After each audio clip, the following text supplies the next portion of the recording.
ನಮ್ಮ ಪರ್ವೇಶ್ ಕೂಡ ಅವನು ಕೂಡ ನನಗೋಸ್ಕರ ಮೊದಲು ಹೋರಾಟವನ್ನು ಮಾಡಿಕೊಂಡು ಪಕ್ಷದ ನಿಷ್ಠೆಯಾಗಿ ಒಬ್ಬ ಇದ್ದಾನೆ.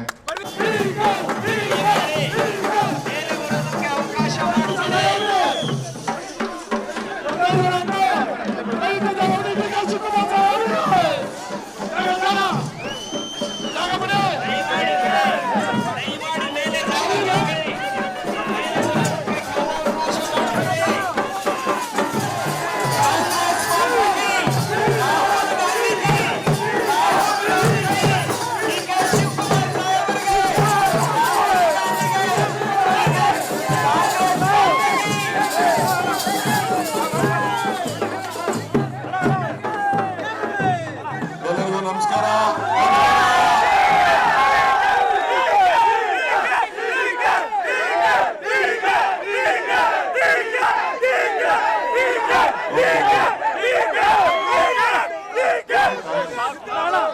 ನಿಲ್ಲಿಸ್ಬೇಕು.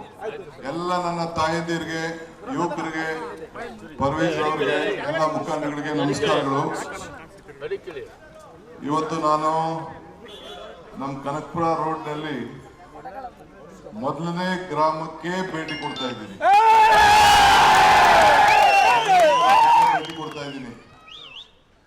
ನಾನು ಎಷ್ಟೇ ದೊಡ್ಡ ಸ್ಥಾನದಲ್ಲಿ ಇರ್ಬೋದು, ಈ ಕಗ್ಲಿಪುರ, ತಲಗಟ್ಪುರ, ಆರವಳ್ಳಿ, ಕನಕಪುರಕ್ಕೆ ನಾನು ಇಲ್ಲಿ ಮುಖ್ಯಮಂತ್ರಿ ಸ್ಥಾನ ಅಂತ ಅದನ್ನ ಹೇಳಕ್ಕಾಗಲ್ಲ.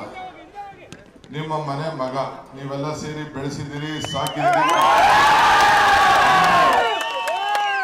ಸೊ ನೀವೆಲ್ಲ ಪ್ರೀತಿಯಿಂದ ನನ್ನ ಪ್ರತಿ ಸಂದರ್ಭದಲ್ಲೂ ಕಾಣಿದ್ದೀರಿ. ನಿಮ್ಮಲ್ಲೂ ಕೂಡ ಒಂದು ದೊಡ್ಡ ಬದಲಾವಣೆಯನ್ನ ಬಯಸಿದ್ದೀರಿ. ಎಲ್ಲ ಕನಕಪುರದಿಂದ, ಸಾತೂರಿಂದ, ಕೂಡಳ್ಳಿಯಿಂದ ಎಲ್ಲ ಬಂದು ಸೇರ್ಕೊಂಡು ಸುಮಾರು ಜನ ಮನೆ ಕೂಡ ಇಲ್ಲಿ ಮಾಡ್ಕೊಂಡಿದ್ದೀರಿ, ನನಗೆ ಅರಿವಿದೆ. ಇವತ್ತು ನಿಮ್ಗೆಲ್ಲ ಶುಭ ಹಾರೈಸ್ತಾ ಇದ್ದೇನೆ. ನಿಮ್ಮೆಲ್ಲ ತಾವೆಲ್ಲ ನನಗೋಸ್ಕರ ಪ್ರಾರ್ಥನೆ ಮಾಡಿದ್ದೀರಿ, ದೇವರಲ್ಲಿ ಅರ್ಕೆ ಕಟ್ಕೊಂಡಿದ್ದೀರಿ, ಹೋರಾಟ ಮಾಡಿದ್ದೀರಿ. ನನ್ನ ಕಷ್ಟ ಕಾಲದಲ್ಲಿ ತಾವೆಲ್ಲ ದೊಡ್ಡ ಪ್ರತಿಭಟನೆಗಳು ಮಾಡಿದ್ದೀರಿ. ನಮ್ಮ ಪರ್ವೇಶ್ ಕೂಡ ಅವನು ಕೂಡ ನನಗೋಸ್ಕರ ಮೊದಲು ಹೋರಾಟವನ್ನು ಮಾಡಿಕೊಂಡು ಪಕ್ಷದ ನಿಷ್ಠೆಯಾಗಿ ಒಬ್ಬ ಇದ್ದಾನೆ. ನಿಮ್ಮ ಶಾಸಕರಂತ ಸೋಮಶೇಖರ್ ಅವರು ಕೂಡ ನನ್ನ ಆತ್ಮೀಯ ಮಿತ್ರರು, ಅವರು ಕೂಡ ಮುಚ್ಕೊಂಡಿದ್ದಾರೆ. ಸೊ ಎಲ್ಲರೂ ಕೂಡ ಒಳ್ಳೇದಾಗ್ಲಿ, ನಿಮ್ಮ ಜೊತೆ ನಾನು ಇದ್ದೇನೆ. ಇಷ್ಟು ಮಾತ್ರ ಹೇಳಿ, ಇನ್ನು ಮುಂದಕ್ಕೆ ಏನೇ ಸಮಸ್ಯೆ ಇದ್ರು ಕೂಡ ಆ ಬಗೆಹರಿಸಲಿಕ್ಕೆ ನಾನು ಕಂಕಣಬದ್ಧವಾಗಿದ್ದೇನೆ ಅನ್ನೋ ಮಾತನ್ನ ಹೇಳಿ ಶುಭವಾಗಲಿ. ನಮಸ್ಕಾರ.